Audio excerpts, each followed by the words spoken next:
सामान्य अध्ययन के टेस्ट देखेंगे और आप लोग इसको एक टेस्ट की तरह लीजिए। और चलिए पहला प्रश्न देखते हैं, किसमें है कि स्वर्ण सिक्कों का प्रचलन नियमित उपयोग के लिए किसने किया? तो विम कटफिसेस ने किया है। और बात करें तो ये शैव मत का अनुयायी था और इसके कुछ सिक्कों पर शिव, नंदी तथा त्रिशूल की आकृति मिलती है और इसने महेश्वर की उपाधि धारण की थी। अगला प्रश्न है, परम भागवत उपाधि धारण करने वाला प्रथम गुप्त शासक था तो कौन था? चंद्रगुप्त द्वितीय। इसके अन्य नाम की बात करें तो देवगुप्त, देवराज व देवश्री और विक्रमांक, विक्रमादित्य, परम भागवत, ये सब हैं। और मेहरौली लेख के अनुसार पता चलता है कि विष्णुपद पर्वत पर विष्णु ध्वज की स्थापना इसी ने करवाई थी। अगला प्रश्न क्या है कि त्रिकोणात्मक संघर्ष का हिस्सा कौन नहीं था? तो ये इजी प्रश्न है, चोल नहीं थे। 8वीं शताब्दी में कन्नौज पर अधिकार करने के लिए 3 बड़ी शक्तियाँ, कौन कौन शक्ति थी? पाल, गुर्जर, प्रतिहार और राष्ट्रकूट, इनमें संघर्ष चलता है और ये लगभग 200 वर्षों तक चलता है। और इसके अंत की बात करें तो गुर्जर प्रतिहार की अंतिम विजय से इसका अंत होता है। अगला प्रश्न है कि चंगेज खां का मूल नाम था तो चंगेज खां का मूल नाम क्या था? तेमुचिन था। चंगेज खां का जन्म की बात करें तो 1162 के आसपास मंगोलिया के उत्तरी भाग में ओनोन नदी के निकट हुआ था और इसका वास्तविक या प्रारंभिक नाम तेमुजिन या तेमुचिन था।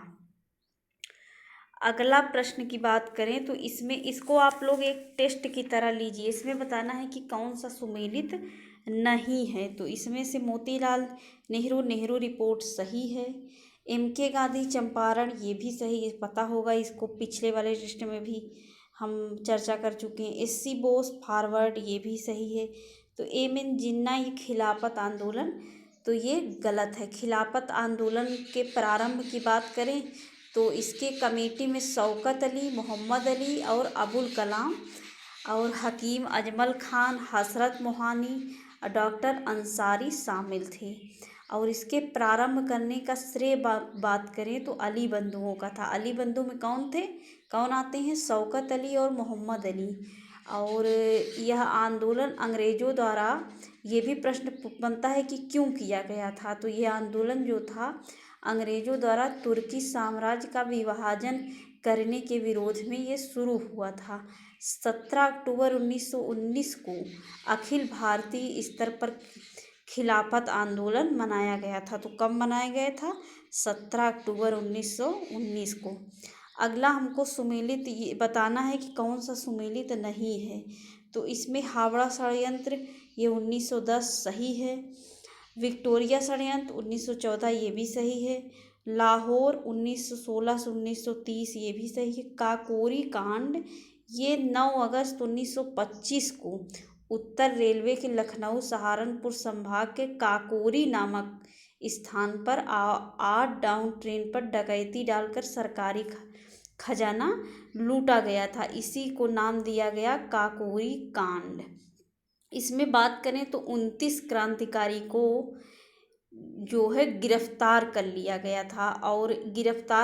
गया था और इसमें जो फरार हुए थे, चंद्रशेखर आज़ाद फरार हुए थे और हिंदुस्तान रिपब्लिकन एसोसिएशन नामक क्रांतिकारी द्वारा ये जो संगठन गठित हुआ था, वही ये डकैती भी मारी थी। इसमें रोशन सिंह थे, राम प्रसाद बिस्मिल थे, अशफाक उल्ला खां थे, राजेंद्र लाहिड़ी, इन लोगों को फांसी दे दिया गया था। बट इसमें चंद्रशेखर आज़ाद फरार हो गए थे। तो ये भी प्रश्न बनता है कि कौन बच निकला था। अगला प्रश्न की बात करें तो इसमें भी आप लोगों को बताना है कि कौन सा इसमें से सुमेलित नहीं है। तो इसमें से कौन सा सुमेलित नहीं है? एशियाटिक सोसाइटी ऑफ बंगाल, ये सुमेलित है। एशियाटिक सोसाइटी ऑफ बॉम्बे, ये भी सही है। और बात करें कि Royal Asiatic Society of Great Britain 1813, ये भी सुमेलित है।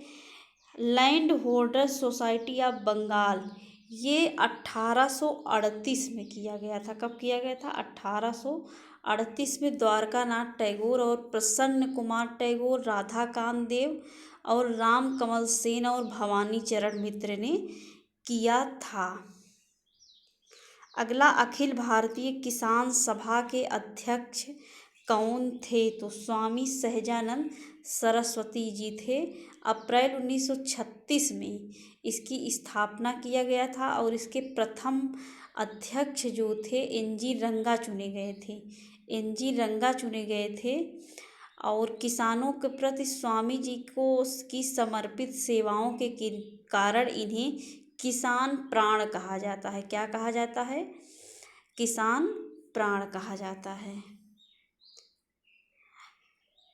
विवेकानंद जी शिकागो में आयोजित पार्लियामेंट ऑफ वर्ल्ड्स रिलीजन्स में भाग कब लिए थे? तो ये सबको पता होगा, 1893 में लिए थे और उन्होंने विश्व धर्म संसद में अपना अविस्मरणीय वक्तव्य दिया। अगला प्रश्न क्या है कि कांग्रेस ने पहली बार भारतीय रियासतों के प्रति अपनी नीति कब घोषित किया? तो कब किया? नागपुर अधिवेशन। कब हुआ था ये? 1820 में। और 1824 में क्या हुआ था? बेलगांव सम्मेलन। ये इसमें गांधी जी पहली और अंतिम बार भाग लिए थे, अध्यक्षता किए थे। राजा जनता के लिए बने हैं, जनता राजा के लिए नहीं, ये वक्तव्य किसने दिया था? तो ये दादा भाई नौरोजी ने जी का ये वक्तव्य है।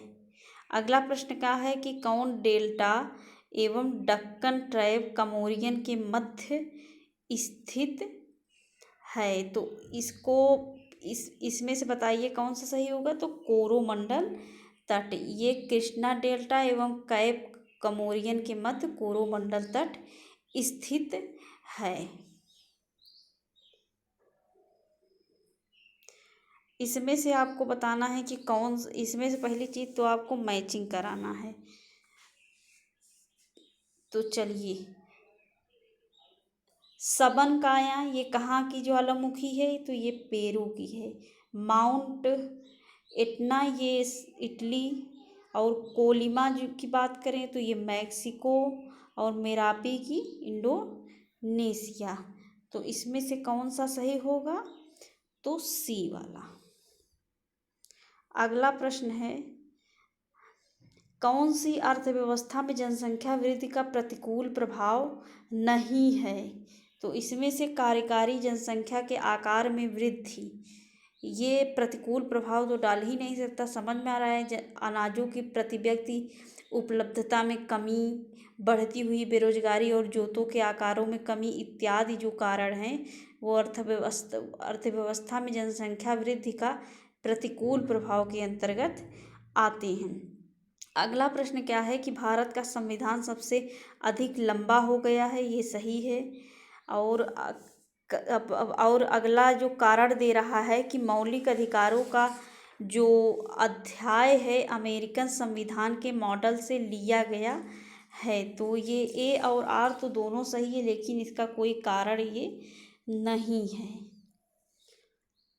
और बात करें तो भारतीय संविधान विश्व का सबसे वृहत लिखित संविधान है। और जो इसमें मूल अधिकार हुआ, सर्वोच्च न्यायालय की संगठन एवं शक्तियाँ हुई, उपराष्ट्रपति का पद हुआ, न्यायिक पुनरावलोकन की व्यवस्था हुई, ये सब कहाँ से लिया गया है?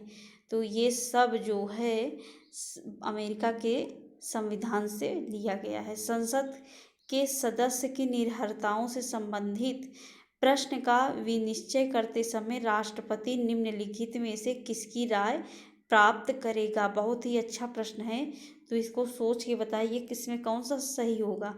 सदस्य की निर्भरताओं से संबंधित से अगर प्रश्न है तो उसको निश्चय करने से पहले किससे लेगा? तो ये भारत के निर्वाचन आयोग से लेगा राय। अगला प्रश्न है कि सूचना के अधिकार के संबंध में बताना है कि कौन सा इसमें सही है। तो यह एक विधिक अधिकार है। इसमें कोई प्रत्यक्ष प्रावधान तो संविधान में नहीं है जो नागरिकों को सूचना का अधिकार प्रदान करे, फिर भी विचार एवं अभिव्यक्ति की स्वतंत्रता के अंतर्गत ये अंतर्निहित है।